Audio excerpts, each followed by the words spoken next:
Hey guys, how are you doing? It's Marcel here. Welcome everyone. Here's a new educational video about lunchtime areas. So, I've already created a video on the basic video course about this topic, but ever since I made that video, it requires some explanation, further clarification. So that's why I'm creating this new educational video about this topic. And also because I saw some confusion in the group about lunchtime areas in the past few weeks. So yeah, in this video, you will find everything that when are we using lunchtime areas, can higher time frame zones be considered as lunchtime areas? How do we use the lower time frame lunchtime areas? So everything will be clarified in this video. All right, so let's just start. What is the lunchtime area? What do we call lunchtime zones? So lunchtime is the 1 hour time window before New York starts. So in Central European time, New York starts at 2 p.m. It means that the lunchtime area will last from 1 p.m. to 2 p.m. So it means that every single zone, either if it's a higher time frame zone, so 15 minutes / 5 minutes, either if it's a lower time frame zone, so 1 minute area, will be considered as lunchtime area. But what does lunchtime mean? It means that lunchtime is a low probability time window, meaning that every single area and zone that will be created in this lunchtime time window will be considered as low probability zones, meaning you can expect on the break of them. So if a zone, either if it's a higher time frame, either if it's a lower time frame, zone forms in lunchtime time window, then it will be considered as a low probability zone and you can expect on the break of it. All right, but how can we use these? And first of all, the second part of this theory is that, I would say that in the first year of the flipping markets, we used London lunchtimes too, which was the 1 hour time window before London opens, meaning that from 8 a.m. to 9 a.m. in Central European time. But actually, I've deleted this rule in the past like half or 1 year because I backtested it enough.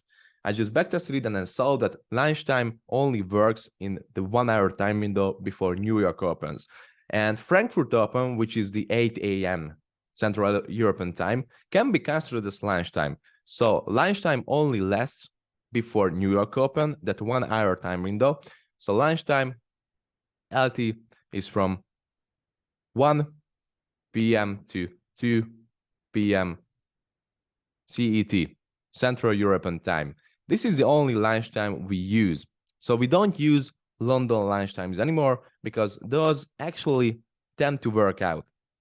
So, but how do we use these lunchtime areas in a higher time frame example and lower time frame example? How can we actually make advantage of these areas? So here's the first example, which actually Robbie made. So shout out to Robbie for making this picture. So here's the first example where you can see a clear bearish trend following breakout structures over and over again, leaving 5 minute and 15 minute areas behind. So here's a 5 minute area, for example, here's a 15 minute area, but there's a difference between the first and the second area. The first area has been created before the lunchtime open. Second area has been created in the lunchtime zone, lunchtime period, which is the 1 hour time window before New York opens. So for the clarification, the blue lines are the clear, not lunchtime areas. The red lines are the lunchtime areas. So every zone that has been created inside of this lunchtime area, so from 1 p.m. to 2 p.m., will be considered as low probability zone. So this higher time frame zone, this 50 minute / 5 minute lunchtime area, has been created, of course, in the lunchtime gap, lunchtime time window, meaning it will be a low probability zone. Here's in a nutshell explanation. Lunchtime zones, higher time frame, so 5 minute / 15 minute zones, are weaker than normal zones. However, if price confirms it on the 1 minute after session opens, we can still enter on them. What does this mean? That if price creates a lunchtime zone, for example, a 5 minute / 15 minute zone, and price confirms these areas after the lunchtime ends, so when New York opens, lunchtime ends, and if price can confirm this area, this lunchtime higher time frame area, with a change of character, then you can freely enter on them. Why? Because we still use confirmational entries on these areas, even though they are lunchtime areas. We don't care about that these are lunchtime areas.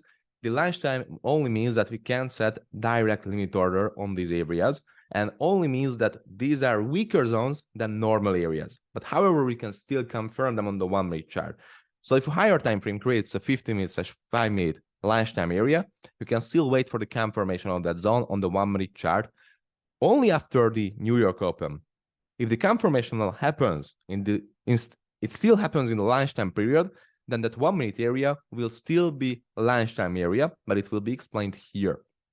So basically, that's all about the higher time frame areas. That's all about, this is how we use them. If it forms in the lunchtime period, in that 1 hour time window, then it will be considered as a lunchtime area, and you can only use that zone with confirmation, not with direct limit order, only with the confirmation. After session open, if price confirms a lunchtime area, we can enter on the 1 minute zone. That's it, period. So here are the 1 minute lunchtimes. Here's a short example. For example, price is moving in a downtrend, creating a bearish trend, bearish order flow. And this area, this 15-minute area, has been formed outside of the lunchtime time window. So before the lunchtime period opens, this zone has been formed. So here at this point, when the blue line switches to red, lunchtime has opened, meaning 1 p.m. to 2 p.m. has started. Every single move that has happened inside of this lunchtime time window will be considered as a weak movement, and we can expect on a break of it. So price mitigates this 15-minute area inside of the lunchtime period, creates a confirmation, creates a change of character, and leaves a 1 minute lunchtime zone behind. It means that you can't set a direct limit order on this area. We can't enter here directly, 1 minute zone, part of the lunchtime. We have to wait for another confirmation in order to enter on it. So it means that, this is already a confirmation entry on the 15-minute zone. So in normal cases, we will enter here, right? Because this is part of our plan. If price confirms a 15-minute/5-minute zone on the 1 minute chart, we are entering there. But this is the only exception because this is part of the lunchtime. If it forms in the lunchtime period, you can only enter here with another confirmation. So if price confirms this 1 minute area again and leaves another 1 minute zone behind, then you can enter here. But likely this 1 minute zone will be swept out, and you can expect on the higher and upper zone mitigation somewhere around here, because lunchtime areas tend to break. So these areas has a really high chance to actually break. But however, if price can confirm them, you can enter there with a confirmation, but not with a direct limit order. You can't set a direct limit order here. You can't set it because it will have a really high chance to be broken. That's it. This is how we use it on the 1 minute time frame. And of course, here's a long example too. If price mitigates a demand area when price is moving in an uptrend, leaving a 5-minute/15-minute zone behind, then if price mitigates this zone inside of the lunchtime time window and creates a confirmation entry, you can't enter here on this demand area because it has a really high chance to be broken. This is how we can use in lunchtime areas. Pretty easy, pretty simple concept. Once again, every single zone that is getting formed in the lunchtime time period will be considered as low probability weak zone. But however, if price can confirm those areas with 1 minute confirmations, those can work. That's it, period. This is how we use the lunchtime areas. So here's a quick live example. Sorry, let me just remove these drawings. Here's a really quick live example where price broke structure to the upside. Actually, it left the 5-minute zone behind somewhere around here. There was a 5-minute area. I just refined it on the 1 minute chart, but I could just leave the 5-minute zone the way it was. But never mind, I just refined it. So after this, price mitigates this area, creates step, leaves a change of character behind with actually this movement. And as you can see, this movement and every single movement starting from this green area will be considered as lunchtime areas. So here you can see that this is 1 p.m. to 2 p.m. Central European time. Every single movement that will form inside of this period will be considered as lunchtime movement. So what can you see here? You can see that price has mitigated the 5-minute area, created a change of character with technically this movement right here. So this area right here will be a lunchtime area. This area right here, which broke the structure here to the upside, will be a lunchtime area. This will be a lunchtime area. This will be a lunchtime area. Every single area right here will be a lunchtime area. Technically, this won't be a lunchtime area. And this is just simply part of this liquidity. But everything that you can see here, starting from the extreme, will be considered as a lunchtime area. What can you see here? Price just simply sweeps out all of these zones, collecting their liquidity. This is how lunchtime areas work. Like, in 80% of the times, they will be swept out. Every single lunchtime area will be swept out 80% of the times.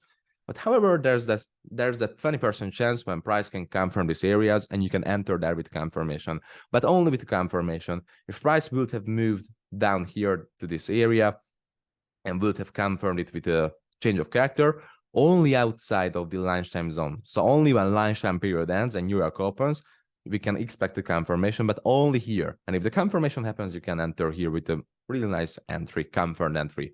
So yeah, pretty easy explanation, pretty easy concept. This is how you use these. And once again, we don't use the London lunchtimes anymore. We are only using the New York lunchtimes. If you are looking for this indicator that you can find here, that you can toggle on and off, it's in the Discord channel. There's this channel on the Discord, which is getting named LRZ indicator. It's, I believe, in the educational section. So just go there and there will be this indicator, which you can use freely. So yeah, that was it. This is how we use the lunchtime areas. Memorize them. Take care, guys. Cheers.